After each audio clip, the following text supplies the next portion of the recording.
Hi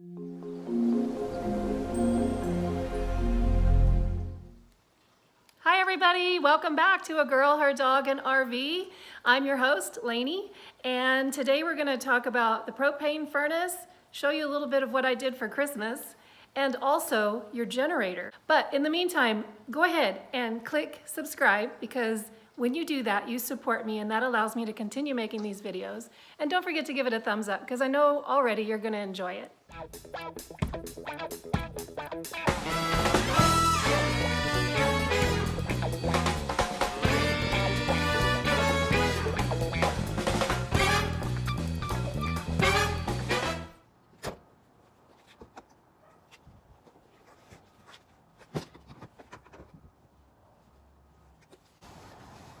Well, this is frustrating. It's Christmas Eve and I woke up this morning to 46 degrees inside the RV, and my digital panel was telling me I had 50% propane. So I went out and I checked the tank itself, and the gauge actually read just right over 1/4 of a tank. After calling about 3 places in town on Christmas Eve, I did find a place that had, they said, a little bit of propane left, and it was just enough to fill my tank. So I come back to the driveway and I try to turn on my heat. I'm now up to 58 degrees inside because the sun is shining a little bit, and it's still not working. So now I'm just going to take the panel off the furnace on the outside of the rig. I really don't know what I was looking for or my thought process in taking off this cover, but as I was making my phone calls asking people what's going on, what can I do, how do I troubleshoot, they were asking questions that I couldn't answer. So I decided to remove the cover so I could see if there was some sort of code or blinking light that would give me a code so I'd be able to look it up. But as you can see, a little frustrated. Well, the cover's on there really good. I took all the screws off, and remember when I was showing you that white stuff around the frame of the window that I cleaned with a razor blade? That's what seems to be going around the entire panel cover. So I'm afraid if I try to, get it off, I'm gonna damage it. I did find someone to look at it, but it happened to be the owner of the service department and not a technician. So he told me that I should check back with him on the 27th. Today is Christmas Eve. What that really means is that I get to celebrate Christmas with my kids, and that's my priority. So we're gonna put the furnace issue aside, and we're gonna have a little Christmas celebration first.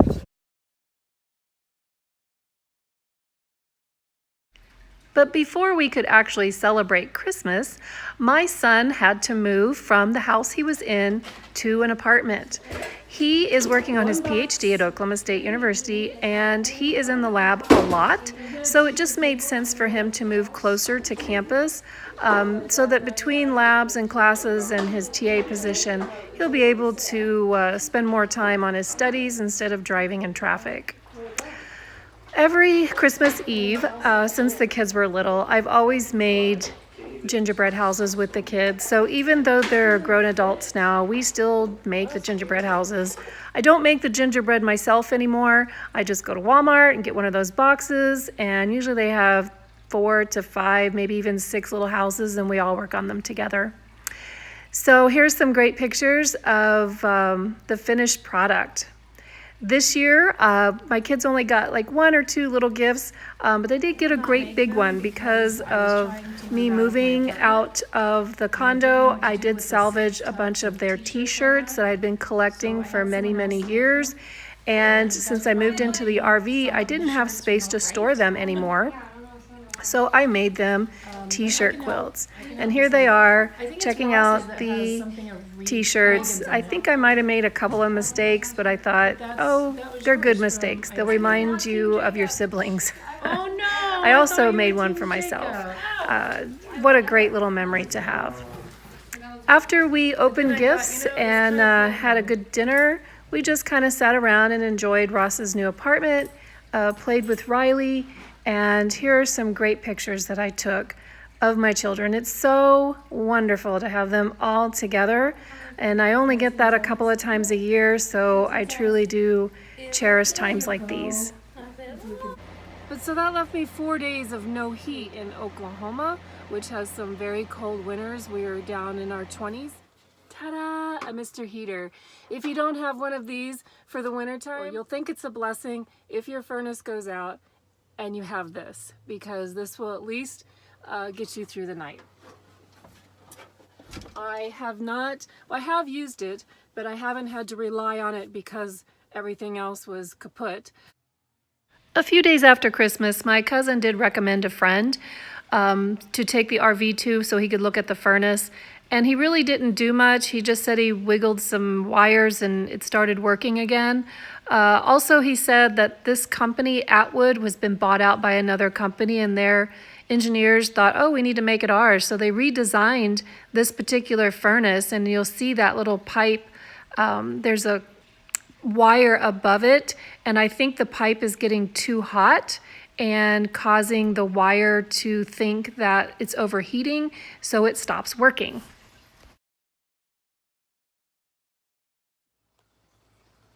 Well, you came because you wanted to learn 7 things about your furnace, right? Well, it's taken a while for me to get here, but I do have some notes, so let's talk about them. 1, make sure that when you're using your furnace that you have good airflow. You do have some intake or outtake vents inside the RV. Make sure they're not covered with a dog bowl, your clothing, a quilt or a blanket, or even some furniture. Also, make sure that the vent outside the RV is not, next to a tree or something that might catch on fire, because it does get really hot. Make sure that the valve is on the tank. I know that sounds really silly, but it's just like, why isn't this hairdryer working? It's because you forgot to plug it in. Sometimes it's just the simple things. 3, propane has an additive that makes it smell the way that it does. So periodically you do need to check for leaks. I keep a little tiny bottle, I got it at Walmart. I fill it with some soapy water, and I just keep that handy, not only for my propane tank outside, my main one, but also for that little Mr. Heater that you saw. Always check the interior and exterior tank levels, and I say that because that's what happened to me. When I looked at my little monitor, it said that I had 55% propane left, so I just assumed that that's what I had.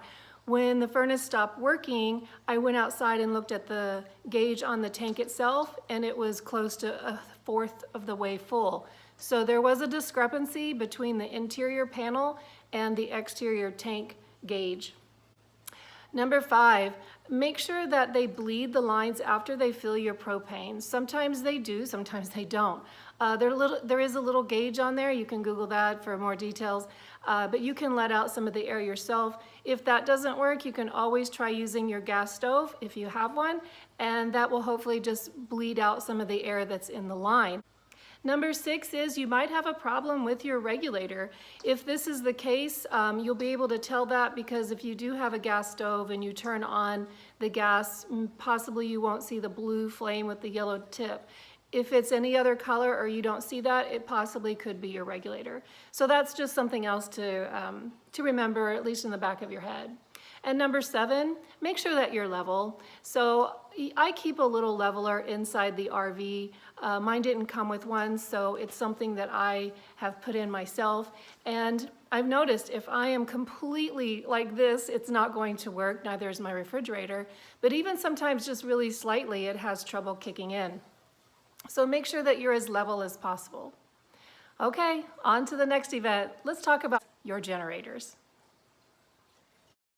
What is the difference between diesel and gas? Well, if you're talking about for your engine in your RV or your car, that was discussed in the last video. Today we're just talking about generators. So the difference in having a diesel generator versus a gas generator is diesel is probably going to cause you less problems, but in order to fix it, it might cost a little bit more. So it works out to be about the same in the end.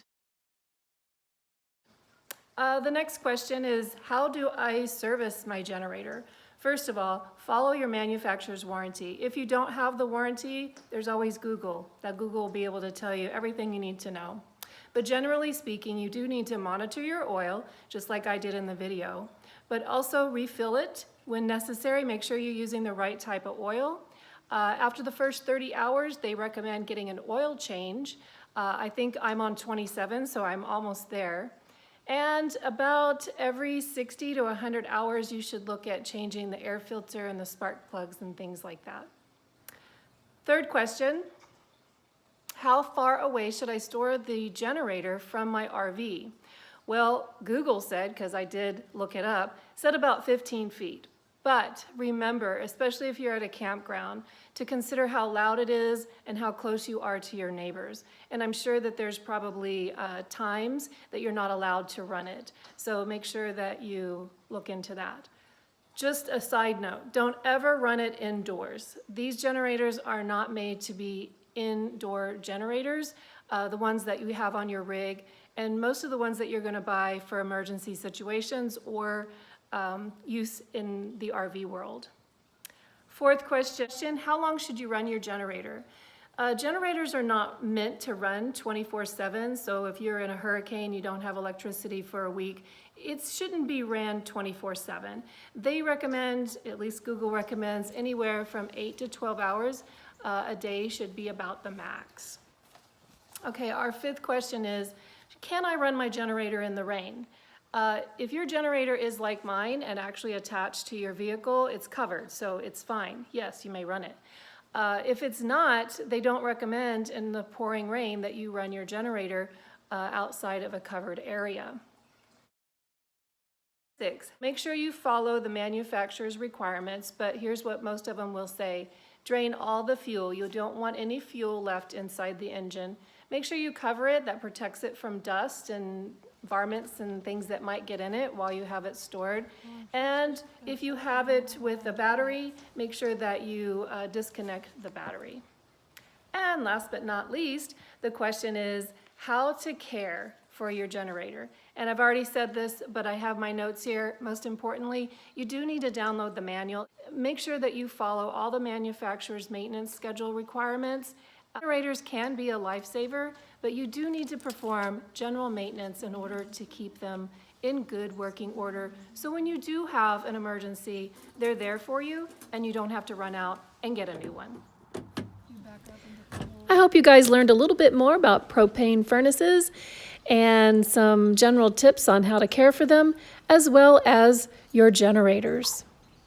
So glad you guys stopped by. If you haven't done so already, don't forget to hit that subscribe button and give me a thumbs up for this video. And in the meantime, love, Lainie.